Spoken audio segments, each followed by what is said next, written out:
ada di pusat maupun daerah, khususnya ini pemerintahan, itu banyak sekali istilah-istilah ya, teman-teman ya, banyak sekali istilah-istilah.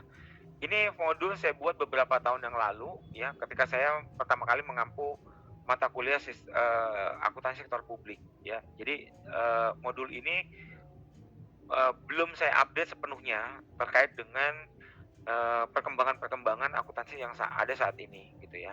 Nah, namun ya kita sudah bisa melihat ya, kita sudah bisa menengarai bahwa di dalam, apa namanya, di dalam proses ini banyak sekali singkatan-singkatan atau istilah-istilah yang memang digunakan di dalam, akuntansi, apa di dalam, sistem informasi akuntansi keuangan di pemerintahan ya.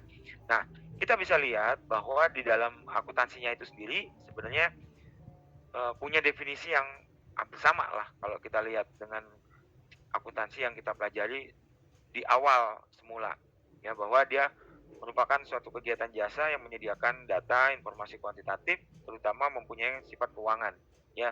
Urgensinya adalah sifat keuangan, ya. Kalau kita sifat keuangan berarti berkaitan dengan nominal di situ. Dari satuan usaha, ya, yang dapat digunakan dalam pengambilan keputusan-keputusan ekonomi.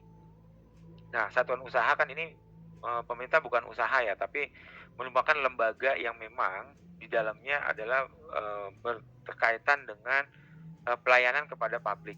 Karena pemerintah tidak, berbisnis di sini ya, tapi dia adalah bagaimana caranya melayani masyarakat di situ. Ya, karena adanya pemerintah itu adalah untuk melayani masyarakat sebenarnya.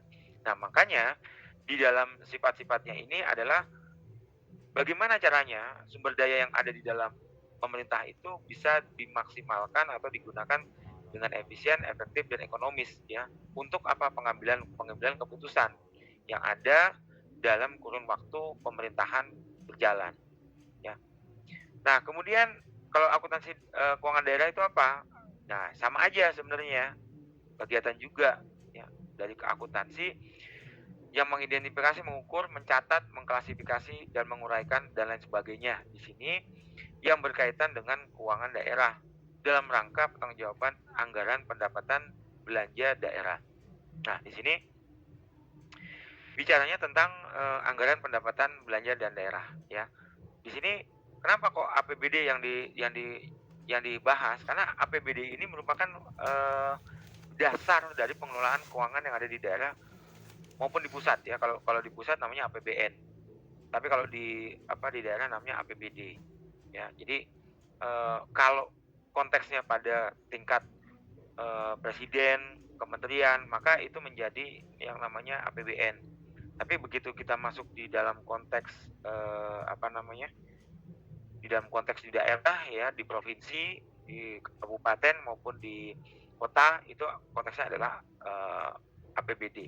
Nah, di APBD ini juga membahas masalah yang sama sebenarnya dengan apa yang dibahas dengan APBN. Cuman level, apa namanya, level kekuasaannya saja yang berbeda, ya. Jadi ini kekuasaan di pusat, ini ada di kekuasaan yang ada di daerah.